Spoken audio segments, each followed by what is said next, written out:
தொடர்பாக உயர்நீதிமன்ற தீர்ப்புக்கு முன்னாள் முதலமைச்சர் ஓ பன்னீர்செல்வம் வரவேற்பு. தர்மத்தின் வாழ்வுதனை சூதுக்கவும் பின்பு தர்மத்தை வெல்லும் என பேட்டி. நீதிமன்றத்திற்கு என்னென்ன அதிகாரங்கள் இருக்கிறதோ அந்த அதிகாரங்கள் தேர்தல் ஆணையத்திற்கும் இருக்கிறது என்பது அந்த மனுவில் தெளிவாக தெரிவிக்கப்பட்டிருக்கிறது. அந்த அடிப்படையில் இன்றைக்கு வழங்கப்பட்டிருக்கின்ற தீர்ப்பு தேர்தல் ஆணையத்திற்கு மனுவை விசாரிக்கலாம் என்ற தீர்ப்பின் அடிப்படையில் திரு எடப்பாடி பழனிசாமி அவர்கள் போட்ட மனு தள்ளுபடி செய்யப்பட்டது. தர்மதன் வாழ்வதனை சூதுகவும் மீண்டும் தர்மமே வெல்லும் என்பது இன்றைக்கு நிரூபணம் செய்யப்பட்டது. அதிமுக கூட்டணியில் தேமுதிகவுக்கு ராஜ்யசபா இடம் உள்ளது. கட்சி கொடி அறிமுகப்படுத்தப்பட்டதன் 25ஆம் ஆண்டு விழாவில் பங்கேற்ற பின்னர் பிரேமலதா விஜயகாந்த் பேட்டி. தெய்வமாக இங்கதான் இருக்காரு. அவர் ஆசீர்வாதத்துடன் 25ஆம் ஆண்டு வெள்ளி விழா கொடி நாளை கொண்டாடுவதில் தேசிய முற்போக்கு திராவிட கழகத்தை சேர்ந்த அனைவரும் நாங்கள் பெருமை அடைகிறோம். அதை பத்திரிகை நண்பர்களாகிய உங்களோடு இணைந்து இந்த விழாவை கொண்டாடுறதுல மகிழ்ச்சி. தமிழகம் முழுவதும் இருக்கின்ற எங்களுடைய கழக நிர்வாகிகள் தொண்டர்கள் அனைவருக்கும் கொடிநாள் வாழ்த்துக்களை நாங்கள் மனப்பூர்வமாக இந்த நேரத்திலே தெரிவித்துக் கொள்ள கடமைப்பட்டிருக்கிறேன். முதலமைச்சர் பிறந்த நாளை முன்னிட்டு நடைபெறும் கிரிக்கெட் போட்டிக்கான பயிற்சி ஆட்டத்தை தொடங்கி வைத்து சென்னை மேயர் பிரியா. பேட்டிங், பந்து வீச்சு என ஆல்ரவுண்டராக விளையாடும் மேயர் பிரியா. புதுச்சேரியில் சட்டப்பேரவையில் இருந்து திமுக மற்றும் காங்கிரஸ் உறுப்பினர்கள் வெளிநடப்பு. நிதி ஒதுக்கீட்டில் மத்திய அரசு புதுச்சேரியை புறக்கணித்திருப்பதாக குற்றச்சாட்டு.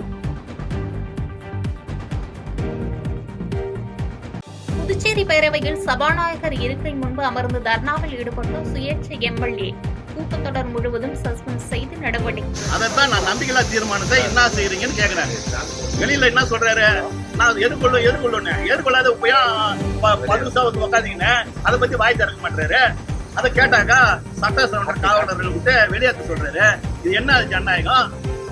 இதை பத்திரிகையாளர் நீங்க தான் இதை வெளிப்படுத்தணுமே தவிர பொதுமக்களுக்கு நான் தெளிவுபடுத்துறேன் உங்க வாயிலா.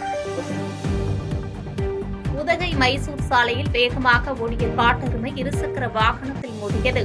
வாகனத்தில் சென்றவர்கள் காயங்களுடன் உயிர் தப்பிய காட்சி. ஹவாய் தீவில் 2 மாதங்களுக்கு பிறகு மீண்டும் வெடிக்க தொடங்கிய கிளாயுவா எரிமலை. 9வது முறையாக லாவா குழம்பை வெளியேற்றி வரும் எரிமலையின் உக்கிர காட்சிகள். அதிமுக உட்கட்சி விவகாரம் தொடர்பாக விசாரணை நடத்த தேர்தல் ஆணையத்திற்கு விதித்த தடை நீக்கம். ஓ.பி. ரவீந்திரநாத் புகழேந்தி தொடுத்த வழக்கில் சென்னை உயர்நீதிமன்றம் தீர்ப்பு. அதிமுக உட்கட்சி விவகாரத்தை விசாரிக்க தேர்தல் ஆணையத்துக்கு அதிகாரமே இல்லை, பதிவு செய்வது மட்டும்தான் ஆணையத்தின் வேலை என முன்னாள் அமைச்சர் சி.வி. சண்முகம் பேட்டி. தேர்தல் ஆணையம் தலையிட்டு விசாரணை செய்து நடவடிக்கை எடுப்பதற்கு உங்களுக்கு தேர்தல் ஆணையத்திற்கு அதிகாரம் இல்லை என்று தெளிவாக 23/12/24 அன்று நாங்கள் தெரிவித்தோம். தனது ஆதரவாளர்களுடன் ஆலோசனை நடத்தவில்லை என அதிமுக முன்னாள் அமைச்சர் செங்கோட்டையன் விளக்கம். பொதுக்கூட்ட அழைப்பிதழ் கொடுக்கவே நிர்வாகிகள் சந்தித்ததாக பேட்டி. ஜெயலலிதாவால் வித்திடப்பட்ட அத்திக்கடவு திட்டத்திற்கு உரிமை கொண்டாட யாருக்கும் தகுதி இல்லை. எடப்பாடி பழனிசாமிக்கு பாராட்டு விழா நடத்தப்பட்ட நிலையில் முன்னாள் முதலமைச்சர் ஓ பன்னீர்செல்வம் பதிவு. தமிழகத்தில் அதிகரித்து வரும் பாலியல் சம்பவங்களை கண்டித்து சென்னை வள்ளுவர் கோட்டத்தில் வரும் 18ஆம் தேதி அதிமுக மாணவரணி சார்பில் ஆர்ப்பாட்டம். அதிமுக பொதுச் செயலாளர் எடப்பாடி பழனிசாமி அறிவிப்பு.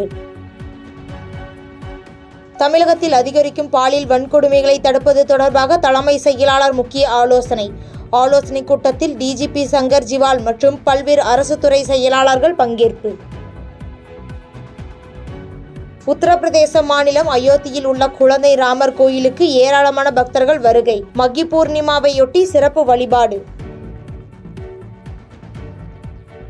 மக்கி பூர்ணிமாவையொட்டி உத்தரப்பிரதேசம் வாரணாசியில் கங்கையில் புனித நீராடிய பக்தர்கள். கங்கை நதிக்கரையில் உள்ள அனைத்து படியோரங்களிலும் அலைமோதும் பக்தர்கள். இராணுவத்திற்கு எதிரான கருத்துக்கள் தெரிவித்ததாக ராகுல் காந்தி மீது தொடரப்பட்ட வழக்கு. மார்ச் கடைசி வாரத்தில் விசாரணைக்கு நேரில் ஆஜராகுமாறு ராகுலுக்கு உத்தரப்பிரதேச நீதிமன்றம் சம்மன். பாதகம் செய்பவரை கண்டால் நாம் பயம் கொள்ளலாகாது பாப்பா. மோதி மிதித்து விடு பாப்பா, அவர் முகத்தில் உமிழ்ந்து விடு பாப்பா. அண்மை செய்திகளை உடனுக்குடன் தெரிந்து கொள்ள இணைந்திருங்கள் எம் நாடு தொலைக்காட்சியுடன்.